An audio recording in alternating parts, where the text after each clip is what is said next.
papacy. Vigilius ascended the papal chair in 538 A.D. under the military protection of who? Belisarius, History of the Christian Church, Volume 3, page 327. Point number 3, it would be a little horn, Daniel chapter 7 and verse 8, or a little kingdom. How many acres is it? It's not very big. A little over 100, right? About 119 acres. That's the papacy.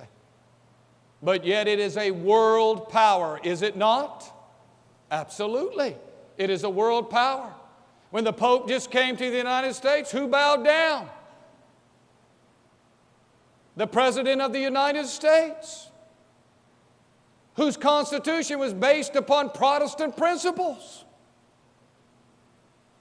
If you're a Protestant here tonight, a Lutheran, a Methodist, a Presbyterian, or Pentecostal or Baptist, your church teaches this, I hope you know this. If you've ever read the flyleaf to the King James Version of the Bible, it talks about this kind of stuff. This is nothing new. This is nothing weird or strange. This is the Protestant Reformation. Point number 5.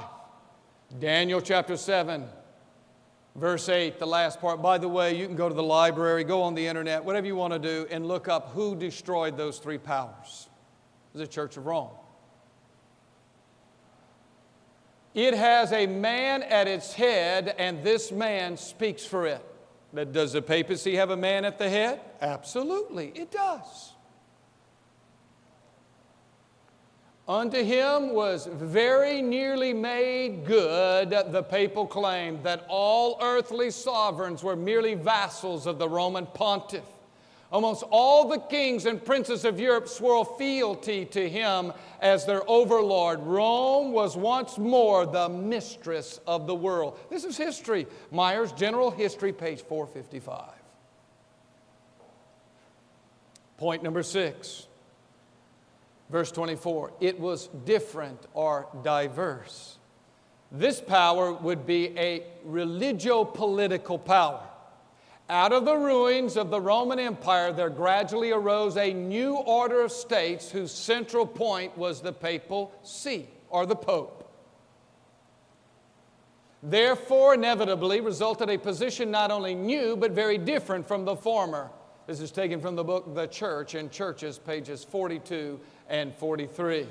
The Church of Rome is based on not a separation of church and state, but a combination of church and state where the church rules the state. Our Constitution and Bill of Rights and so forth is based on a separation of church and state. In other words, what that means, ladies and gentlemen, that we will not have one church that will rule this country. That we don't allow the state to mandate our religious beliefs. If you want to be a snake handler, that's your business. I personally don't like snakes. A separation of church and state, but this would be a religio-political power.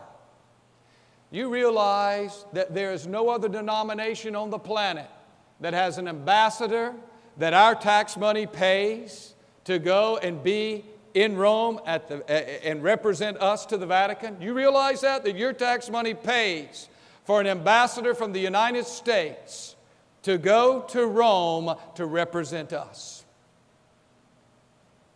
To a church. I don't believe there's an ambassador to the Baptist Church or the Methodist Church in England. Just a thought. Point number 7, Daniel chapter 7 and verse 25. It would speak great words or what? Blasphemy. Now we have found from Scripture that it's blasphemy for a man to claim to be God on earth. And it's blasphemy for a man to claim that he has the authority to forgive sins. Now, if I sin against you, I need to ask you to forgive me. But you still don't fix it with God. I have to go to God. Now, ladies and gentlemen, what I'm about to read to you is very startling, but I want you to understand very clearly, that this is from the writings of the Church of Rome. I'm simply comparing what they say to Scripture. So please, no one take offense. And many folks that are Catholics that are here tonight, you're about to see things that you have probably never seen before from the writings from the Church of Rome. The Pope is of so great dignity and so exalted that he is not a mere man, but as it were God and the vicar of God. The Pope is called most holy because he is rightfully presumed to be such. He is likewise the divine monarch and supreme emperor and King of kings. Hence the Pope is crowned with a triple crown as King of heaven and of earth and the lower regions. Moreover, the superiority and power of the Roman pontiff by no means pertains only to heavenly things, to earthly things, and to things under the earth, but are even over angels, than whom he is greater. So that if it were possible that the angels might err in the faith or might think contrary to the faith, they would be judged and excommunicated by the Pope. Write it down and look it up.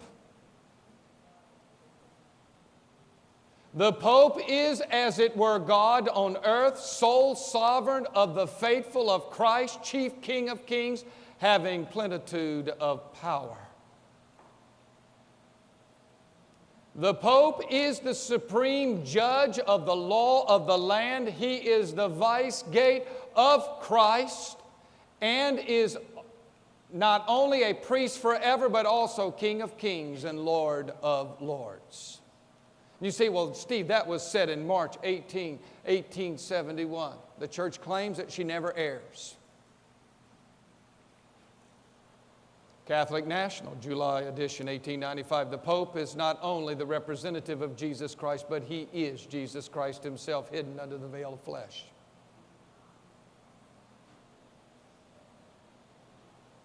Vatican City.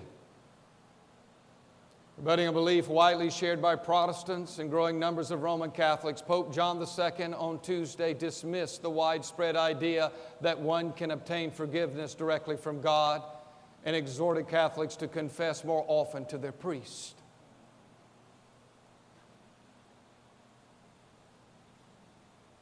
The priest does really and truly forgive sins in virtue of the power given to him by Christ. Catholic priest, pages 78 and 79. Seek where you will, through heaven and earth, and you will find but one created being who can forgive the sinner, who can free him from the chains of hell. That extraordinary being is the priest, the Roman Catholic priest. Yes, beloved brethren, the priest raises his hands. He pronounces the words of absolution, and in an instant, quick as a flash of light, the chains of hell are burst asunder, and the sinner becomes a child of God. So great is the power of the priest that the judgments of heaven itself are subject to his decision. Point number 8. This would be a persecuting power.